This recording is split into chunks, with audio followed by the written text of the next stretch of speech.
Welcome to the Emerging Lawyer at the Coffee Conversation Show powered by the Emerging India Forum TEIF and our tech partner, Prime Infotech Solution. We have with us Surbhi Jaju. Her theme is Navigating the Corporate Labyrinth. She's a senior associate at Trilegal and a powerhouse in corporate advisory. From her foundational years at prestigious firms to her current role at Trilegal, Surbhi has carved a niche in the world of corporate law. She brings not only legal expertise but also inspiring dedication to her work, navigating complex cases with remarkable precision.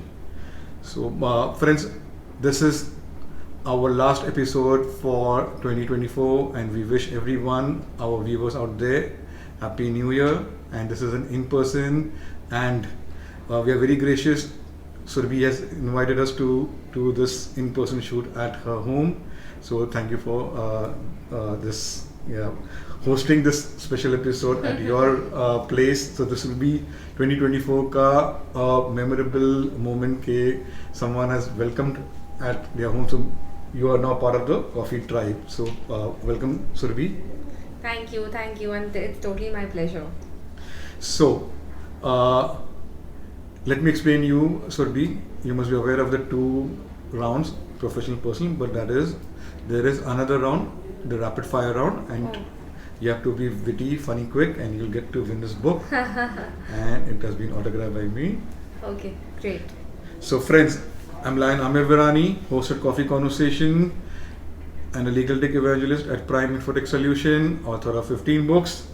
We help law firms, corporate legal, SMEs with providing world-class software and technology solutions and tech training. So Surbhi, my first question. Yeah. What inspired you to pursue a career in law, and how has the journey been till date? Okay, so I don't want to keep it very long, but it actually goes back in time when I was in my 10th grade.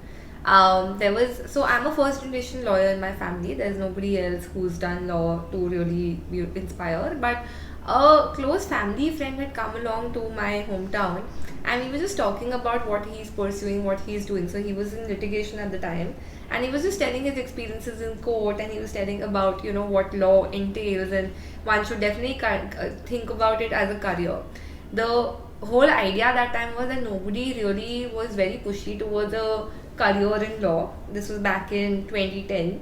Now we see people giving like a lot of exams, and a lot of people are actually really giving CLAT, but at that time there was not too much traction that the law career as a whole had gotten. But for me, I don't know what stuck by me, and I just decided I want to be a lawyer. And my parents tried like anything. They were like, you should do an MBA, you should be a CA. Why do you want to do law? Why do you want to pursue a career like this? Because in their heads, law was all about like going to the court and being in court and doing that kind of stuff. So I was like, no, I want to do law, and I want to do it in the business side of things. So let me just pursue it and do it the way I want to. So that was the starting point, and so far, honestly, the journey has been really good. I mean, I think the 5 years in law college were probably the best times that I would have possibly spent.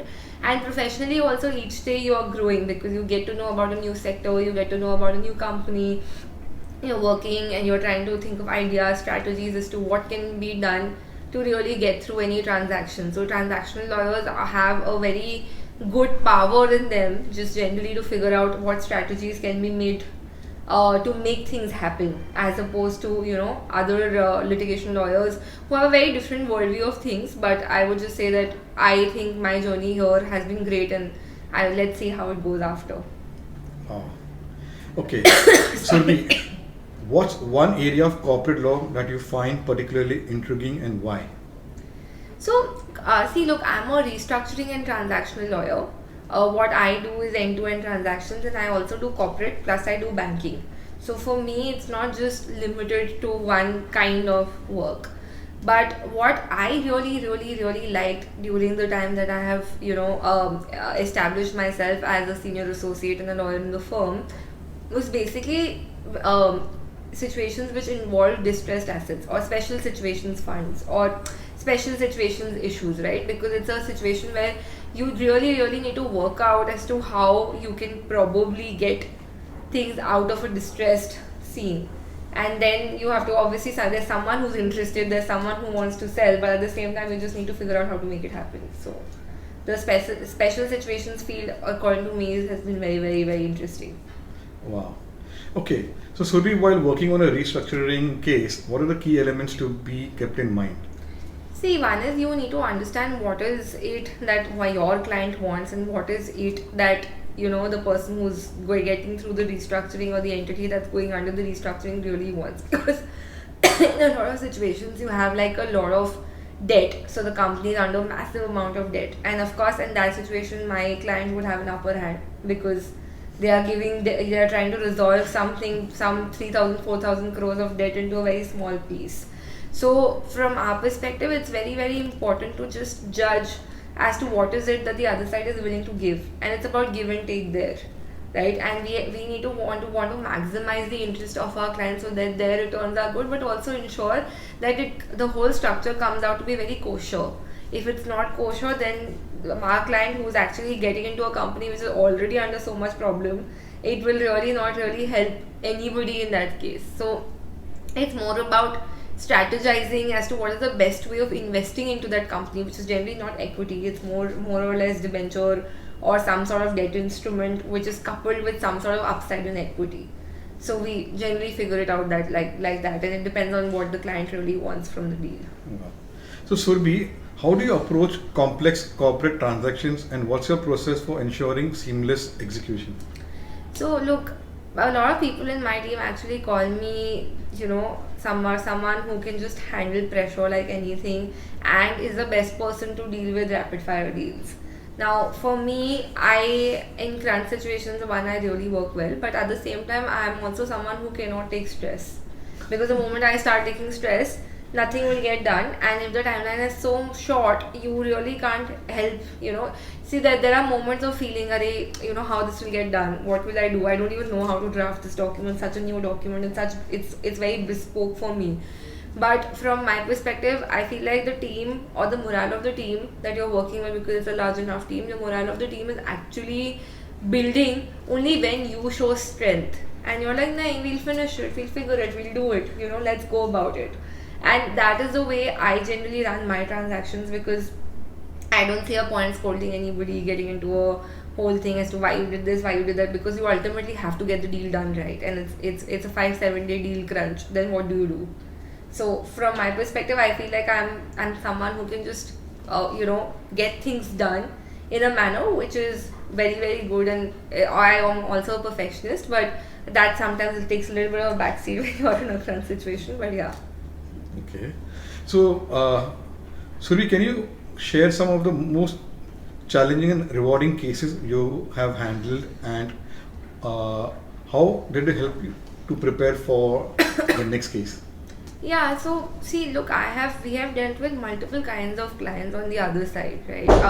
And we've also dealt with multiple kinds of counterparties. So I remember there was one time when we were doing a transaction. It was a business transfer sort of an agreement. We were representing the buyer, and the other side was the seller there. The seller just did not want to give anything. It was literally just, and their lawyers were even more condescending. So condescending in two ways, right? They were condescending about the fact that there the partner was negotiating, and here I was a senior associate negotiating with the partner. So the partner was like, how does this fall in any parity? And two, I was obviously a girl, and come what may, as to how much ever you say that everything is equal in the profession, it's really not, because you see that kind of egotistical or that kind of male chauvinist side every now and then in the profession when you're talking to other people specifically. And I don't want to be very I don't want to generalize it to a certain space, but I have seen this a lot happening when people are from Delhi. I don't know, like it's just been the case with me. So that was one of the transactions. It was a very, very difficult deal, because we were just trying to get things through, and the other side was just not listening, and there were fights on the call, there was all this. And I remember one time on the call I just said, I don't think it's worth talking, because you will always cut me off and there's no point saying anything further. But at the end of the day, obviously our client really wanted the deal done, and we were like, okay, we'll try to push through it, we'll come with ideas, we'll come with solutions, and they could possibly do something. So this was a full corporate law deal. Then I think another situation which really came up in my time here was a deal that we did for about 6 to 8 months. And it was a whole big transaction where there was a sale of certain shares, and the other side really wanted a finite exit, because even after selling the shares to us, it was not like they were going to get a full exit. So they were very, very pushy about the exit options. It was long hours, hard hours, negotiating, trying to draft, being very bespoke about the drafting, trying to come up with ideas. So obviously very, very, very taxing. But at the end of the day, the company is now IPO'd, so they've gotten some amount of exit that they wanted even after the sale that they made to us. Wow. So it seems like you've seen it through. Like our shareholders agreement doesn't stand anymore because obviously the company is IPO'd. IPO. Wow. So this is one of your memory bank. Yeah. Okay. So Surbhi, what according to you are the key skills essential for corporate advisory and legal strategy? See, I think what is really important and what one should really understand and take into mind whenever you're doing corporate advisory or even strategy is just coming up with bespoke ideas. So a lot of times, people have very conservative views about structures where they say, okay, this can't be done. This just can't be done.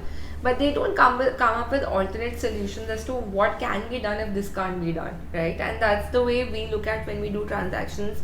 Okay, fair, this is not allowed under law, but is there any workaround? Is there anything that we can figure that can make the deal happen, but in a slightly different manner?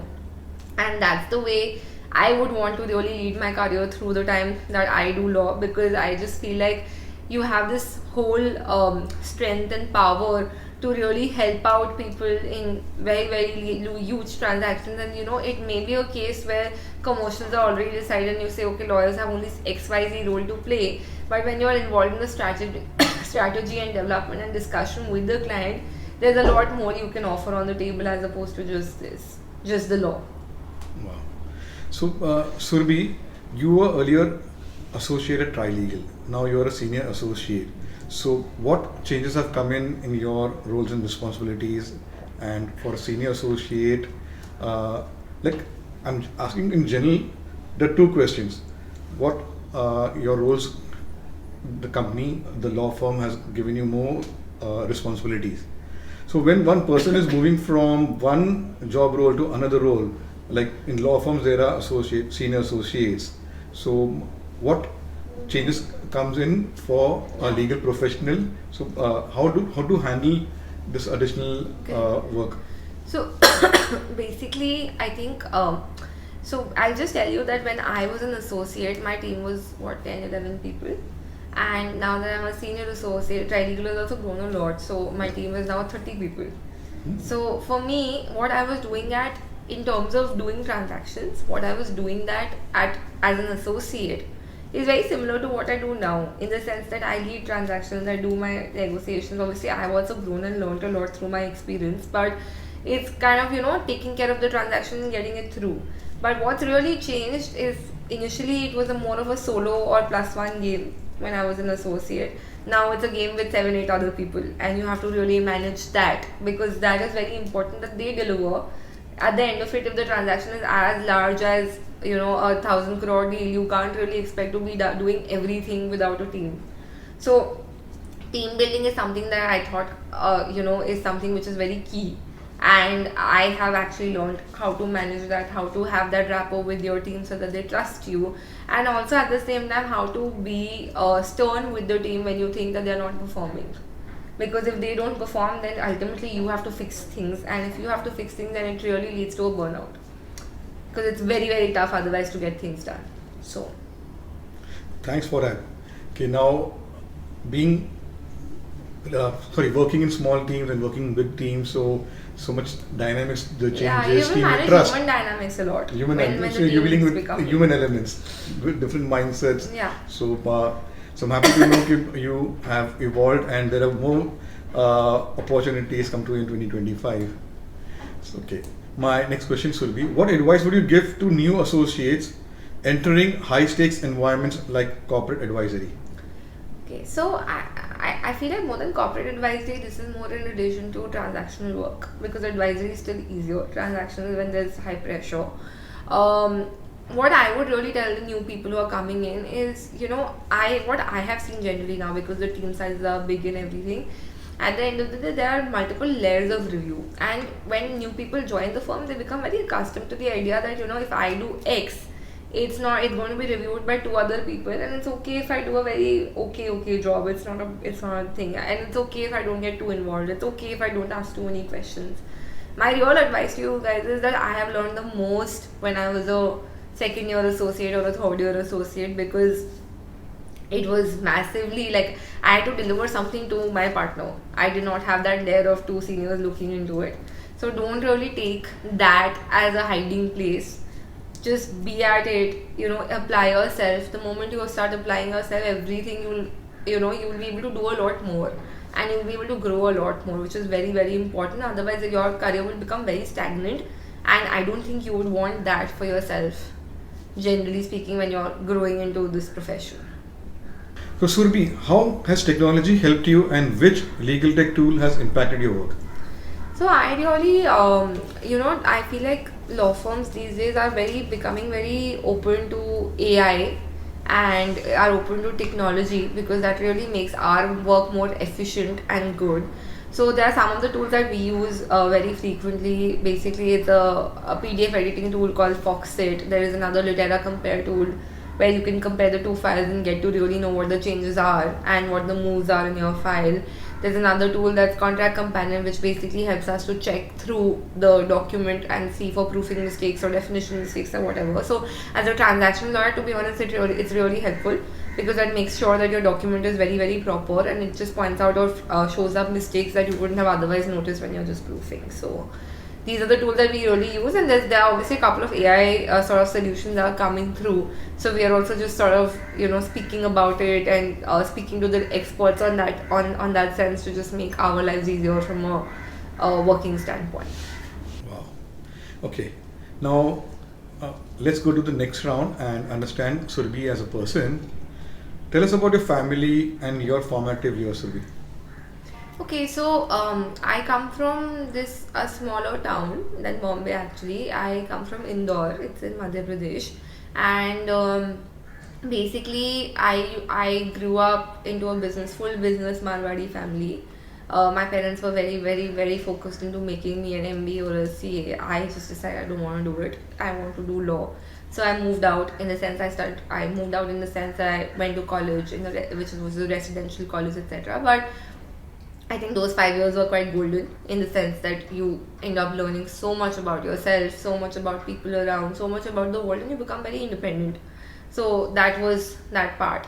Then when I got off law college, I actually joined a smaller firm, which was basically Lakshmi Kumaran and Sridharan Attorneys. It was not that big a firm, very focused on tax and very good at tax, but not very great at corporate law. So when I joined, I initially gave it a few months, but then I realized that this is not something that I would want to do in the long run, because I'm meant for more business stuff, more transactions, this, that, all of that was very important to my mind. Then I joined Trilegal after 8-9 months of being in Lakshmi Kumaran and Sridharan, and initially I found it very tough to really adjust, because it was very it was very different. There was so much pressure, there was deal after deal that was happening. And my performance, I would say in my first year, what my performance today is, it was not even 30%. So I was also growing, and I'm very, very thankful to my partners that they gave me the chance to really improve.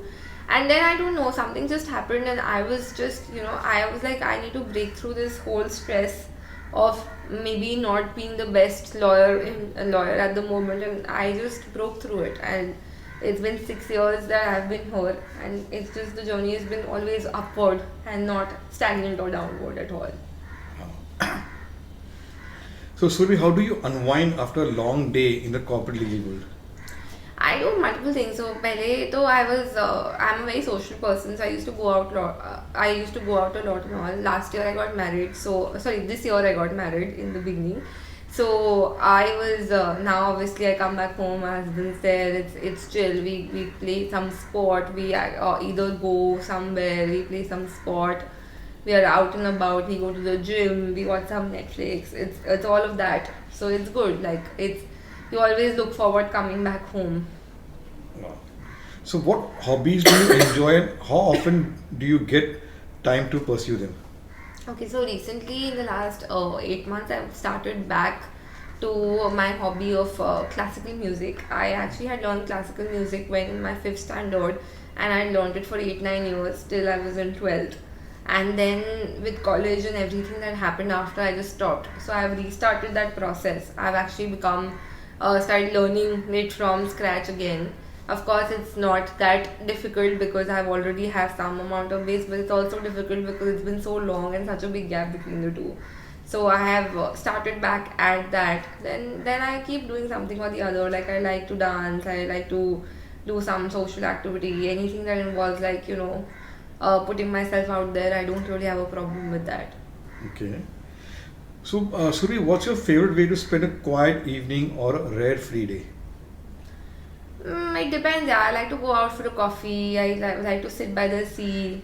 Bombay obviously offers you that kind of this thing. Of course, there's too much construction at the moment, but you always want to like sit by the sea, enjoy the views, enjoy your time, spend some me time with yourself, and that's about it. Or go out with your family or chill. I like to be honest, I love to play cards. So with my husband, my family here, we play a lot of cards. We just do something or the other that keeps us engaged. Suri, who are some of your closest friends and how do you maintain your relationships with your busy schedule? So I actually have three major groups. One is my friends from school. A lot of them are in Indore, a lot of them are outside, but they are obviously non-lawyers, most of them. Then the other group is my law friend circle. Again, my law school friends are actually not really in Bombay. I have some friends here and there, but not too many friends in Bombay. They are all, somebody is doing an LLM outside, somebody is working in Delhi. A lot of them are in Delhi, a lot of them are in Bangalore. So it's a mixed bag.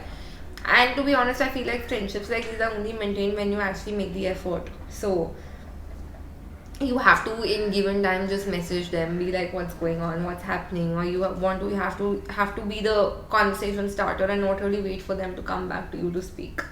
And my third group is actually my group from Trilegal, which is all of them have actually left Trilegal now. So it's basically now me at Trilegal, maybe one more person, and rest of them are doing something or the other. Sometimes someone is working in house, someone's left the law completely, someone's gone for an LLM, all of that.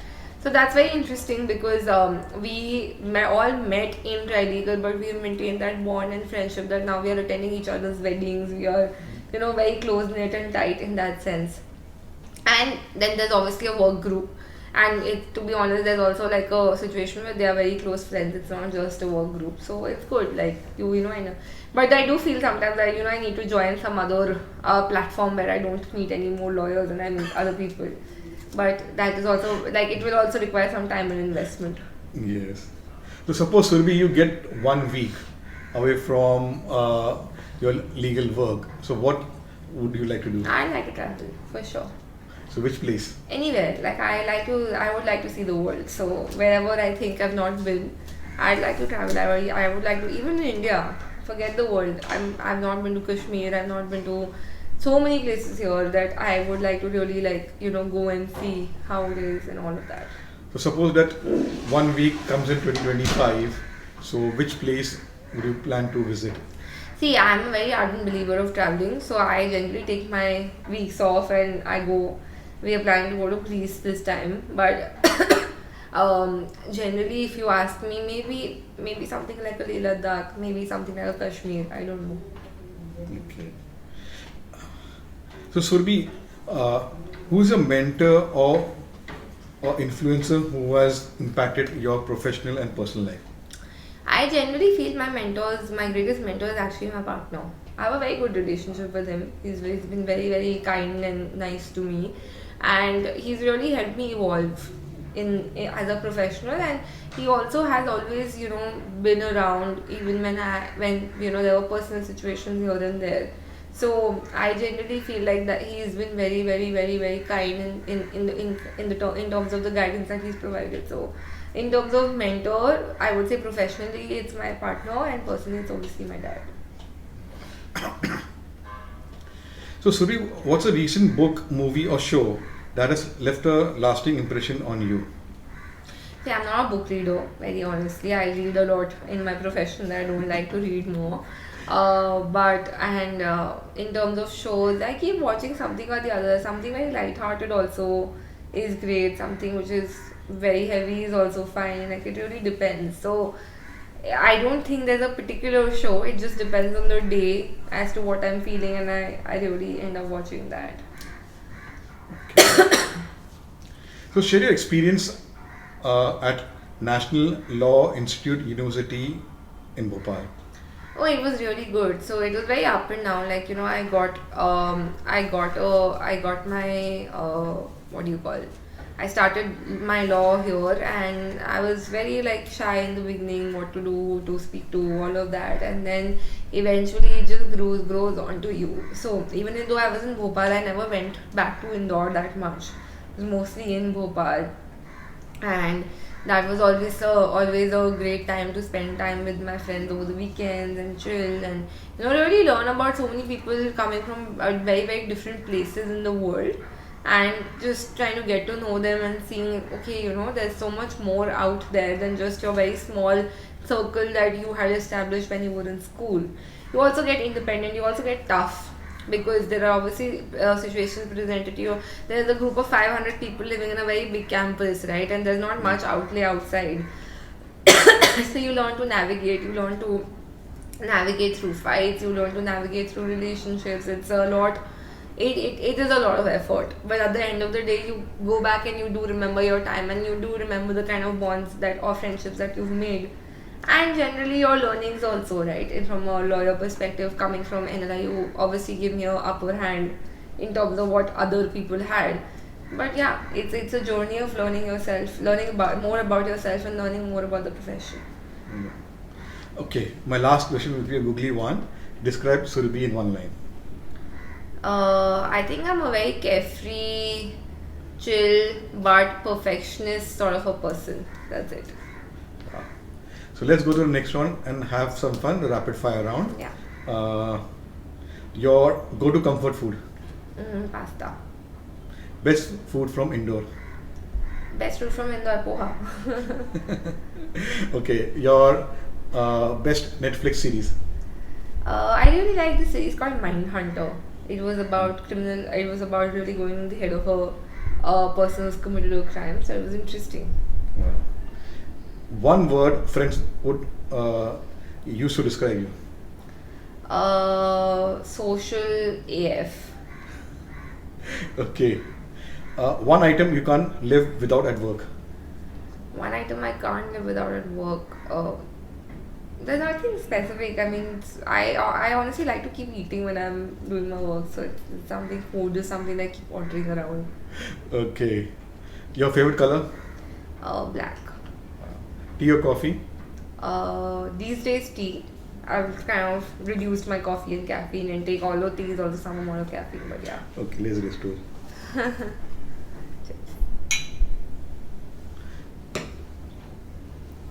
Best piece of advice you ever received?